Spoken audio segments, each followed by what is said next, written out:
Hey, salut les amis, c'est Kiko, j'espère que vous allez bien, moi ça va nickel. Alors aujourd'hui on va parler de Karine Le Marchand, voilà, parce que effectivement depuis qu'elle a fait son émission Une ambition intime, elle est critiquée de toutes parts et moi c'est une présentatrice que j'adore et que ces critiques je les trouve complètement gamines, enfantines, tout ce que vous voulez et qui n'ont pas lieu d'être. Alors en effet, avant Une ambition intime, donc Karine Le Marchand présentait plusieurs émissions sur M6, des quiz, L'amour est dans le pré, et depuis qu'elle a fait Une ambition intime, donc une interview des différents politiques sous un autre jour, elle est critiquée de toutes parts, dans tous les sens et tout, elle en prend plein la tronche, et je trouve ça horrible, enfin,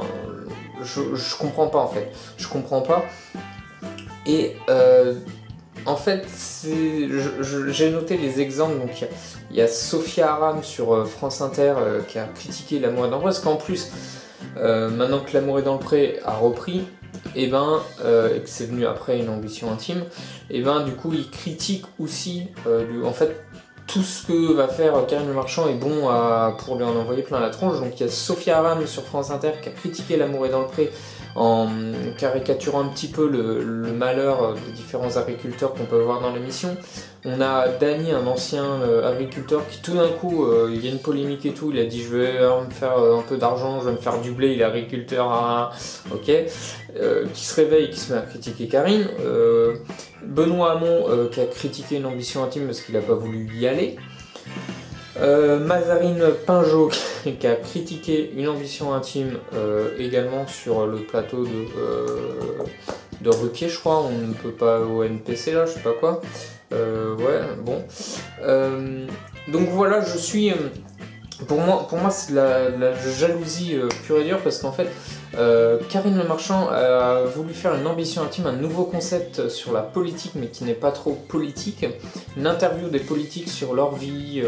qu'est-ce qu'ils ont vécu et tout, et donc c'est un nouveau concept qu'ils ont voulu lancer avec M6 et ça a fait un carton et moi j'ai adoré cette émission parce que enfin on découvre les politiques d'une autre façon et on parle pas de leur programme, on parle pas de vraiment leurs envies politiques et du coup c'est vraiment plus dans l'intimité, c'est aussi intéressant de connaître un peu plus les politiques dans ce sens-là et j'ai trouvé même émouvant et tout et du coup donc voilà, Karine a un style qui vraiment, pour moi c'est même pas une présentatrice, elle arrive dans toutes ses émissions, elle est naturelle, elle est drôle, elle fait des blagues et tout, elle a beau avoir un ancien président devant elle, elle le tutoie ou elle n'hésite pas à faire des blagues un petit peu sous la ceinture et tout, mais tout en restant très sobre, très respectueuse et tout. Et moi je trouve qu'elle a un vrai talent et ça met un peu de nouveau dans la présentation de ses émissions et du coup elle est naturelle, les gens sont tout de suite en confiance avec elle et moi j'adore ce style,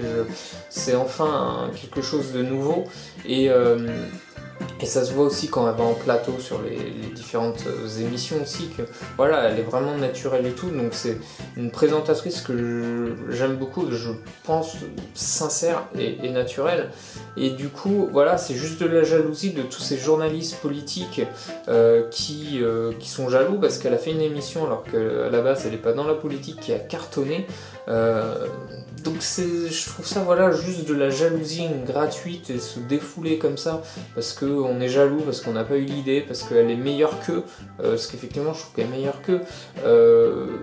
Voilà, c'est vraiment, je trouve ça méchant et du coup toute cette presse et tout, notamment dans toutes ces critiques, c'est surtout les journalistes de gauche. Je trouve ça, voilà, c'est gratuit, c'est facile de critiquer quand on n'a pas la personne en face, des médias interposés et tout, je trouve ça complètement nul et dégueulasse, voilà. Donc qu'est-ce que j'avais noté d'autre, ouais, en plus des gens qui vont critiquer alors qu'ils ont pas, ils le disent, hein, qu'ils n'ont pas vu l'émission. Mais c'est comme la bouffe, tu dis pas j'aime pas si t'as pas bouffé, quoi. Regarde l'émission et voilà, donc je trouve ça n'importe quoi. Et voilà, C'est ma petite vidéo pour défendre un peu Karine Le Marchand qui est un peu sous les critiques et tout. Et voilà, je pense que c'est une personne géniale et naturelle que dans la vie privée ou la vie médiatique, entre guillemets. Et voilà, dites-moi ce que vous en avez pensé, vous, de tout ça. Et si vous êtes... Alors c'est pas vraiment pour ou contre Karine, mais parce que là même qu'on aime ou qu'on n'aime pas Karine, c'est juste être neutre et voir objectif que voilà, c'est vraiment de la critique gratuite qui n'a pas lieu d'être. Et surtout si t'aimes pas la personne ou les émissions de la personne, bah tu regardes pas, tu fermes ta gueule, t'as pas besoin d'aller la critiquer, d'être méchant là-dessus quoi. Donc voilà, elle fait son taf, elle essaye de proposer quelque chose de nouveau qui fonctionne, qui est bien. Bravo d'ailleurs à M6 et à Karine pour essayer tous ces nouveaux trucs qui changent, qui sont différents et qui voilà, qui cartonnent beaucoup plus que moi sur YouTube, hein, faut l'avouer. Mais voilà, bravo à eux et continuez là-dessus. Dites-moi ce que vous pensez en commentaire, n'hésitez pas à mettre des petits pouces dans la vidéo pour dire si vous êtes d'accord ou pas d'accord. Moi je vous dis à la prochaine fois les amis pour une autre vidéo. Bye bye.